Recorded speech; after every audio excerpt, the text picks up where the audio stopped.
Hello, I'm Davina. Davina teaches biology. Today I'm continuing with flashcards for the enzymes topic.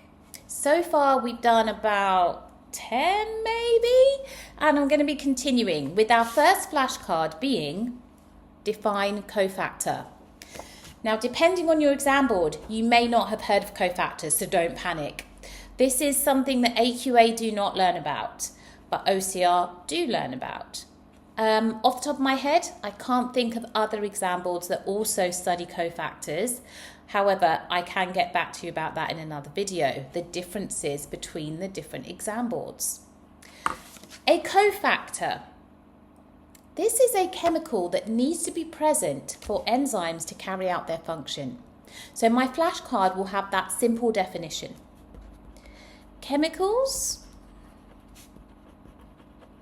which need to be present for enzymes to function.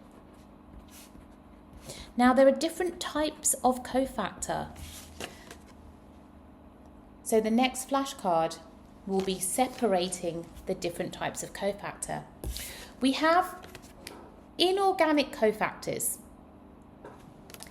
These inorganic ions bind to the enzyme temporarily and help the substrate to bind, but they're not directly involved in the reaction. Examples that you do need to know for the exam: amylase enzyme needs the cofactor of Cl-, chloride.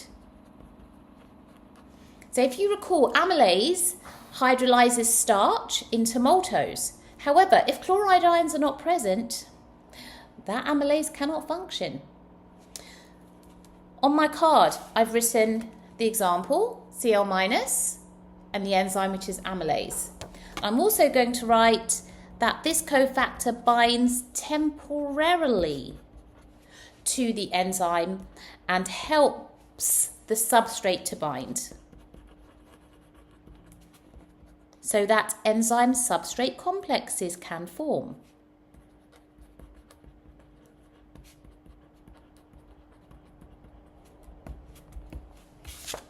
So that is my card for inorganic cofactors.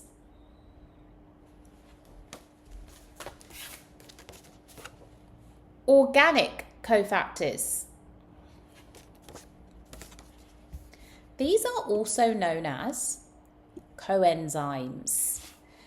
You would have learned coenzymes no matter your exam board, but you wouldn't necessarily know they come under the category of organic cofactors. Although we call these organic cofactors coenzymes, they are not enzymes at all. They are not even made of protein. They are derived from vitamins. So we need to have vitamins in our diet to make these coenzymes. Derived from vitamins. They are not enzymes. They are not made of protein. Organic cofactors also bind temporarily to the active site of the enzyme so that the substrate is able to bind. So more likely to form enzyme substrate complexes. Now this type of coenzyme, it does take part in the reaction, whereas our inorganic ions did not take part in the reaction.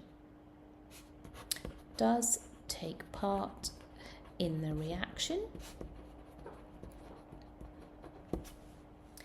Examples that you would have learned if you are in year 13. If you're in year 12, you may not have heard of these examples yet.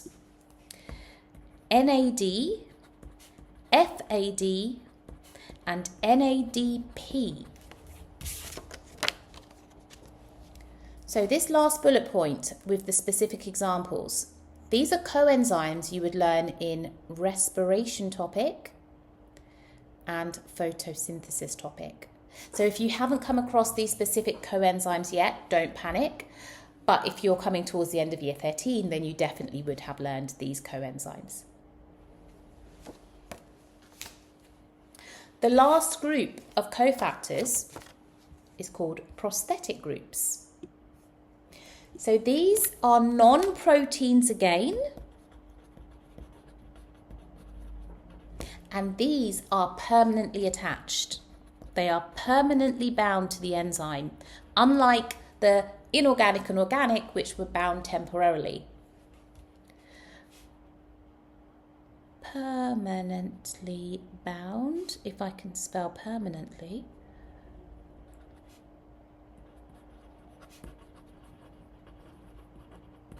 To the enzyme by covalent bonds.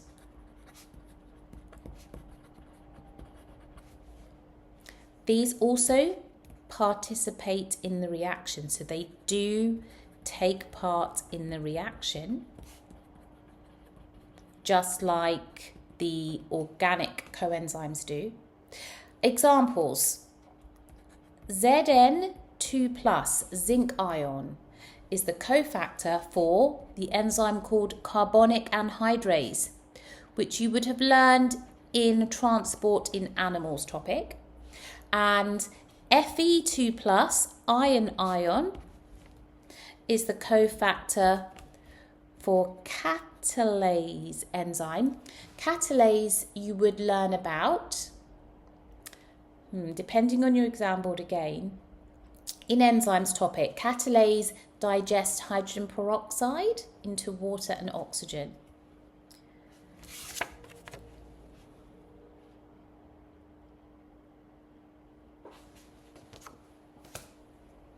Those are all of the cofactors with the examples. The last card in the enzymes topic we've got there, guys, the last card in the enzymes topic is temperature coefficient. This is another phrase that not all exam boards learn, but if you are studying OCR, you will need to know about temperature coefficient. You may have heard of this being called Q10. Temperature coefficient allows us to measure how the rate of an enzyme reaction is proceeding when temperature changes.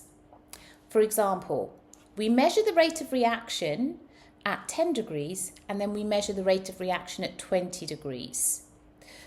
The difference in that rate of reaction, the ratio of those two answers, we call the Q10, because the 10 is 10-degree rise in temperature from 10 degrees to 20 degrees. Usually, the rate of the reaction will double from 10-degree increase. So if we went from 10 degrees to 20 degrees, the rate of reaction would normally double, which means our Q10 is usually 2. The 10 means 10-degree temperature rise. The 2 means the rate of reaction doubled.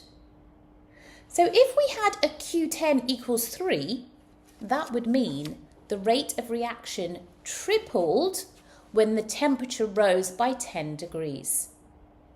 However, the most common Q10 value is 2 for your temperature coefficient.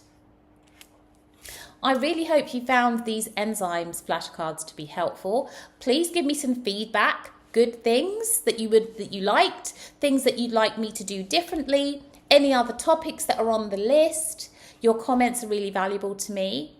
And finally, like and subscribe. Share with your friends so that I can continue to help you with your biology journey. Bye.